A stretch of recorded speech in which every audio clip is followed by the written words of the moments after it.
la mobilisation des ressources. Tout à fait au fond, dans le coin le plus obscur, travaillait le vieux monsieur Tutain, qui n'avait pas son égal pour imprimer à la presse à main le travail le plus délicat. Le problème, c'est que monsieur Tutain n'aimait pas ce que faisait Picasso. Il en avait même horreur. Pablo avait réalisé une litho, l'un de ses pigeons, et une fois de plus de manière tout à fait inhabituelle. La couche de base était à l'encre lithographique et le pigeon avait été peint dessus, à la gouache blanche. Il y a de la cire dans l'encre lithographique, donc la gouache ne pourrait pas adhérer facilement dessus. Malgré tout, Pablo avait merveilleusement réussi sur le papier report. En voyant ce qu'il venait de faire, Mourlot, l'imprimeur, avait tout de suite demandé « Mais comment voulez-vous que nous imprimions cela ? C'est impossible. » Pablo avait calculé que lorsque le dessin serait transféré du papier sur la pierre, la gouache protégerait la pierre et l'encre ne couvrirait pas les parties dépourvues de gouache. Mourlot expliqua que c'était exact en principe, mais qu'en réalité, une partie de la gouache se dessuderait sûrement et se mettrait à couler. « Donnez-le à M. Tutain, dit Pablo, il saura s'y prendre. » Quand nous sommes retournés chez Mourlot, M. Tutain était encore sur le pigeon. « Personne n'a jamais fait quelque chose comme ça, grommela-t-il. Je ne peux rien en faire, cela ne sortira jamais. »« Mais je suis sûr que vous vous en tirerez, dit Pablo. En plus, je crois que Madame Tutain serait très contente d'avoir une épreuve du pigeon. Je lui en dédicacerai une. »« Merci beaucoup, s'écria M. Tutain, dégoûté. Et puis avec la gouache, tout va se mélanger. »« Bon, très bien, dit Pablo. J'emmènerai votre fille dîner un de ces soirs et je lui raconterai quel genre d'imprimaire elle a pour père. » M. Tutain était stupéfait. « Je sais bien, continua Pablo, qu'un tel travail aurait été un peu délicat à porter la plupart des gens ici. Un peu délicat pour la plupart des gens d'ici, mais je pensais à tort probablement que si quelqu'un pouvait le faire, c'était vous. » À la fin, M. Tutain s'était incliné bien à contre-cœur et son orgueil professionnel aidant, s'est débrouillé pour réussir. Gillot et Lake, 1965. Pour réaliser une œuvre d'art, quelle qu'elle soit, il faut des ressources. Leur nature dépend de la discipline artistique et du genre d'œuvre envisagée. La lithographie, telle qu'elle est communément pratiquée, exige des pierres, des encres et des crayons lithographiques. Dans l'usage que voulait en faire Picasso, elle exigeait en outre la virtuosité de ce monsieur Tutain. La poésie réclame très peu de choses, un stylo et du papier, voire simplement une bonne mémoire, dans le cas limite des œuvres transmises oralement. L'opéra, du grand répertoire tel qu'on le représente habituellement, exige énormément de ressources matérielles, des costumes, des décors, des éclairages, tout un matériel d'orchestre, un théâtre équipé spécialement, et des ressources humaines, musiciens, chanteurs, techniciens et gestionnaires. Toute forme d'art nécessite ces deux types de ressources, en des quantités et des combinaisons dont l'importance et la complexité varient généralement entre les deux extrêmes de l'opéra et de la poésie. Lorsqu'ils envisagent de réaliser une œuvre, les artistes se demandent où et comment ils vont se procurer les ressources. Existe-t-elle seulement? Tel matériel est-il fabriqué? Y a-t-il des gens formés au travail dont j'ai besoin? Si les ressources existent, pourrais-je me les procurer? Combien cela va-t-il coûter? Ces gens voudront-ils travailler avec moi? Que puis-je leur apporter ou obtenir pour eux? Comment les mondes de l'art s'organisent-ils pour que les artistes puissent trouver couramment les ressources nécessaires à la bonne exécution de leur projet? Quelle que soit la façon dont les artistes se procurent les ressources, les systèmes de distribution, en ne fournissant que certaines catégories de matériel et de personnel, privilégient les œuvres qui emploient les ressources les plus faciles à trouver. De plus, ces systèmes ne fournissent pas forcément ce dont les artistes ont vraiment besoin, parce qu'ils sont aux mains de gens qui ont leurs propres exigences, leurs intérêts et leurs impératifs d'organisation. Ces fournisseurs peuvent prendre en considération les desiderata des artistes, mais ne s'y plient pas obligatoirement. Les chaînes de coopération qui lient les artistes aux fournisseurs de ressources tant humaines que matérielles constituent un aspect caractéristique de tout monde de l'art. Eleanor Lyon, 1974, recourt à la notion d'offre globale de ressources pour appréhender ces mécanismes. Selon la discipline artistique considérée, il s'agira de peinture, d'instruments de musique, de papier, photosensibles, d'acteurs, de musiciens, d'opérateurs ou de danseurs, tous plus ou moins faciles à trouver. La liberté de choix qui permet cette offre est variable, de même que sa qualité et ses conditions d'accès. L'offre s'accroît en fonction d'une demande réelle ou escomptée. Des usines fabriquent des peintures et des commerçants les stockent avec le ferme espoir de les vendre. Tout comme des jeunes gens apprennent à jouer du tuba ou à faire des pointes avec le ferme espoir qu'on leur demandera d'exercer ces talents à titre professionnel. Dans un cas comme dans l'autre, il se peut que cet espoir soit vain, que les peintures restent invendues et que les jeunes artistes éprouvent une amère déconvenue. Les fabricants et distributeurs de matériel et le personnel qui offrent ces talents ne cherchent pas seulement à satisfaire les besoins des artistes. Ils ont aussi leurs préférences et leurs exigences. Si la hausse des taux d'intérêt augmente les frais de gestion des stocks, on ne pourra peut-être plus trouver une gamme complète de couleurs chez les marchands. Si la guitare et la batterie suscitent beaucoup de vocations chez les jeunes, les orchestres symphoniques auront peut-être du mal à recruter des violonistes. D'une manière plus générale, ceux qui maîtrisent le contenu d'une offre de ressources sont eux-mêmes soumis à certains impératifs qui influent sur les moyens de travail des artistes. Comme la constitution de l'offre de ressources humaines prend plus de temps et fait appel à des investissements de tout autre ordre, je l'examinerai après l'offre de ressources matérielles. Les ressources matérielles. L'artiste peut avoir besoin d'un matériel très particulier que personne d'autre n'utilise, ou employer au contraire un matériel courant, très facile à obtenir, et cela influe sur son travail. C'est l'organisation de la protection économique dans la société considérée qui détermine quels matériels sont disponibles et dans quelles conditions. Pour l'essentiel, je m'en tiendrai ici au système de marché, tel qu'on les trouve dans de nombreuses sociétés contemporaines. Certaines disciplines artistiques utilisent des produits conçus et fabriqués à leur intention, par exemple la peinture à l'huile en tube, les instruments de musique ou les chaussons de danse. La fabrication de ces articles atteint souvent un tel niveau de technicité que les artistes ne peuvent les confectionner eux-mêmes, même si certains tiennent à le faire, à l'instar des joueurs de basson qui fabriquent presque tout leurs hanches. D'autres disciplines emploient des matières premières que l'on peut trouver dans la nature à condition de s'en donner la peine. Les sculpteurs sur bois récupèrent parfois des troncs d'arbres abattus. D'autres encore utilisent un matériel courant et destiné en fait à d'autres usages. Ainsi, les poètes se servent du papier et des machines à écrire que l'on trouve communément dans les bureaux ou chez les particuliers. Les sculpteurs emploient du métal et des fers à souder habituellement utilisés dans l'industrie.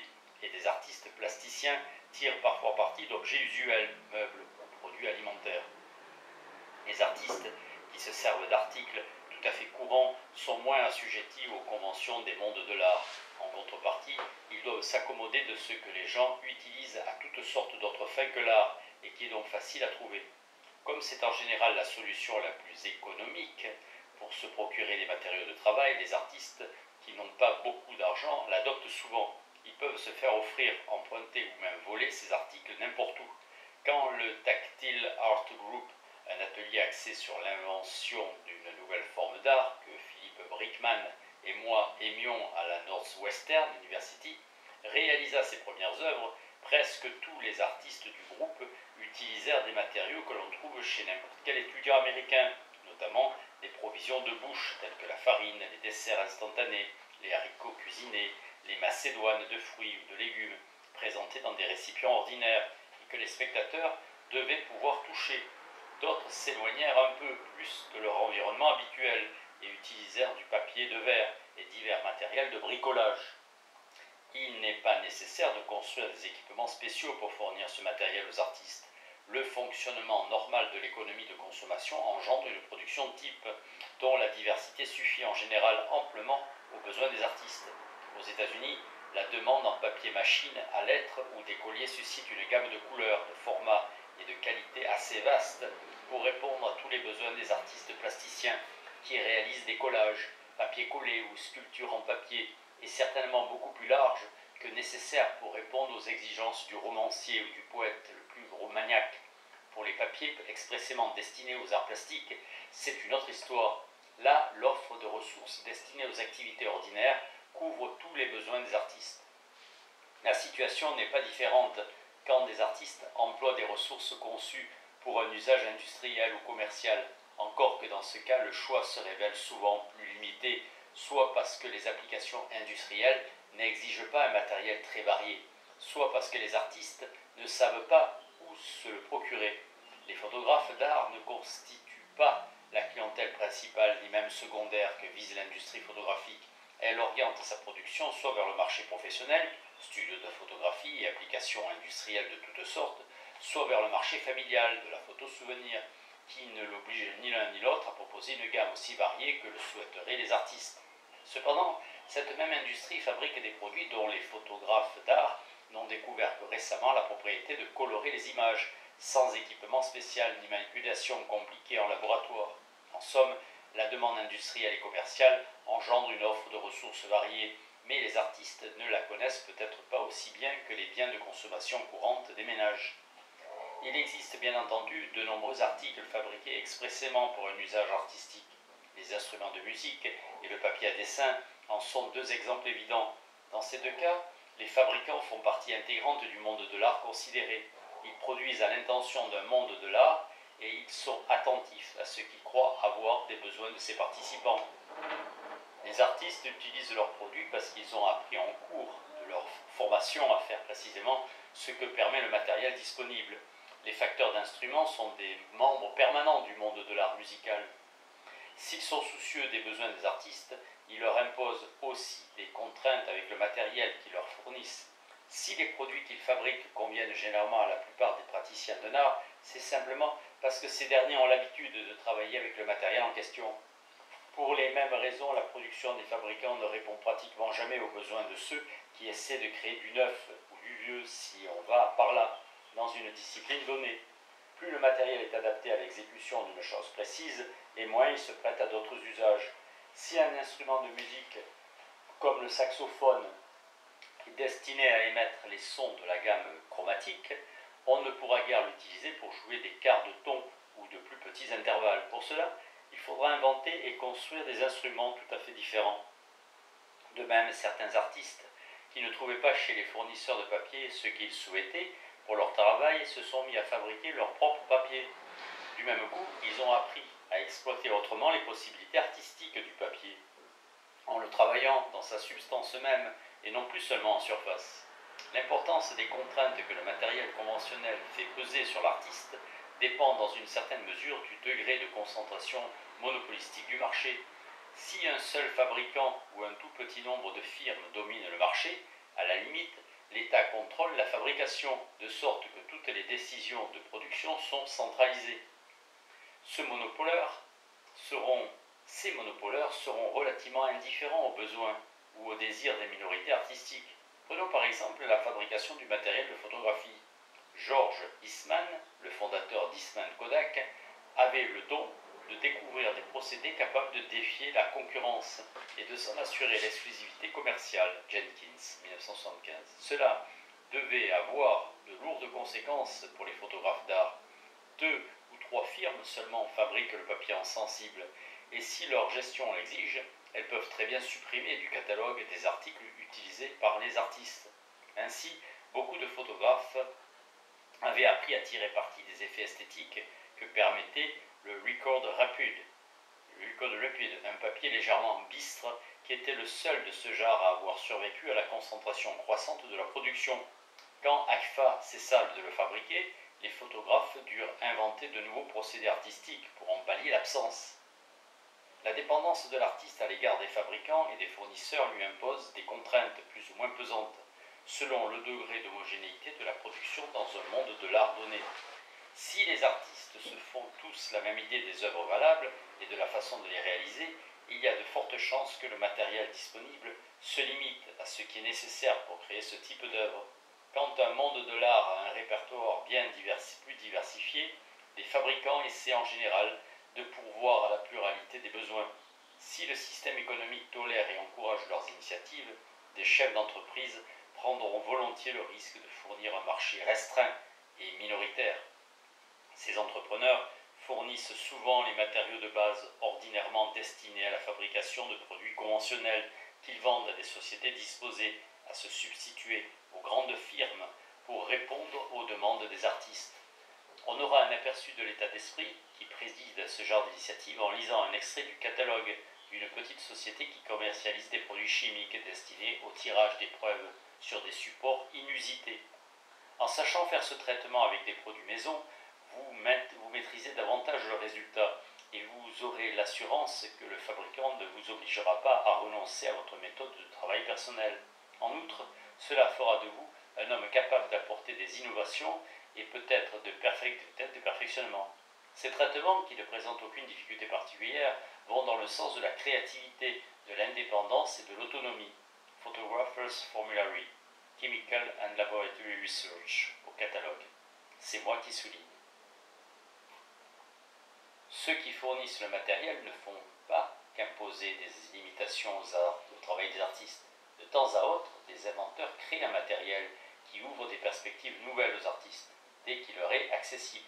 La photocopie en couleur, la télécopie et la vidéographie ont donné le jour à une espèce d'image inconnue jusque-là. À présent, des artistes peuvent par exemple obtenir la couleur par un simple contact du papier avec une source de chaleur, puis transformer les images colorées en manipulant les dispositifs optiques d'une machine. Ils peuvent créer des déformations verticales et horizontales de l'image en jouant sur la vitesse de réception ou d'émission d'un téléimprimeur. Tout ce matériel électronique générateur d'images, destiné à l'origine aux bureaux et entreprises, a élargi le champ des arts visuels en y introduisant des systèmes génératifs. Thomson, 1975, décrit ce phénomène récent et donne des exemples d'œuvres. Les artistes ont su très vite exploiter de même les nouvelles images de synthèse par ordinateur. Que le matériel soit conçu expressément pour un usage artistique ou fabriqué à d'autres fins puis adapté ou détourné, les artistes se le procurent grâce aux divers mécanismes de distribution des biens existants. Là où une économie de marché régit la répartition des biens, les artistes peuvent toujours acheter ou louer ce dont ils ont besoin, pourvu qu'ils aient l'argent. Quant à la façon de gagner cet argent, c'est une autre question que j'aborderai plus loin.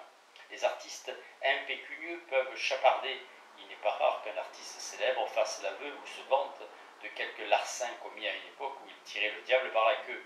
Quand je suivais des cours d'initiation à la photographie, notre professeur nous conseillait de ne pas lésiner sur le papier dans nos essais de tirage. Vous épuisez votre stock, puis vous en achetez d'autres, et si vous n'avez pas d'argent, vous le volez. Les artistes peuvent aussi faire du troc. Les commerçants acceptent parfois des œuvres d'art en paiement des fournitures, mais ce n'est pas la seule possibilité, comme en témoigne la tactique mise au point par un petit théâtre d'avant-garde et décrite par Eleanor Lyon. Une partie du matériel faisait l'objet d'échanges négociés. Des commerçants de la ville offraient des accessoires et des costumes en contrepartie d'une mention sur les programmes. D'autres costumes étaient fournis par la section d'art dramatique de l'université locale, car elle patronnait les spectacles donnés pendant les vacances. Cependant, le matériel obtenu par ces moyens limitait le contenu du spectacle. Il fallait par exemple remanier l'aspect visuel de certaines scènes, parce que les costumes disponibles dans les tailles voulues ne cadraient pas avec la conception esthétique originale. Lyon, 1974. Si personne ne fabrique le matériel souhaité ou nécessaire, fût-ce pour un autre usage, on peut encore le confectionner soi-même. Beaucoup d'artistes l'ont fait. Dès lors, ils se sont heurtés à travers toutes les difficultés qui guettent les francs-tireurs et les solitaires, j'y reviendrai plus tard, parce qu'ils tiennent à utiliser un matériel hors norme. Ils doivent consacrer à ces préalables une partie du temps qu'ils auraient passé sur leur travail proprement artistique. En outre, ceux qui font avec ce matériel exigent souvent des compétences que l'on ne demande pas d'ordinaire aux membres de leur monde de l'art, de sorte que d'autres personnes qui coopèrent à la réalisation de l'œuvre seront prises au dépourvu. Harry Partch, qui employait une gamme de 42 sons, dut inventer une notation et fabriquer ses propres instruments parce que personne dans le monde de l'art musical n'était en mesure de réaliser ce qui jusqu'à lui paraissait impossible.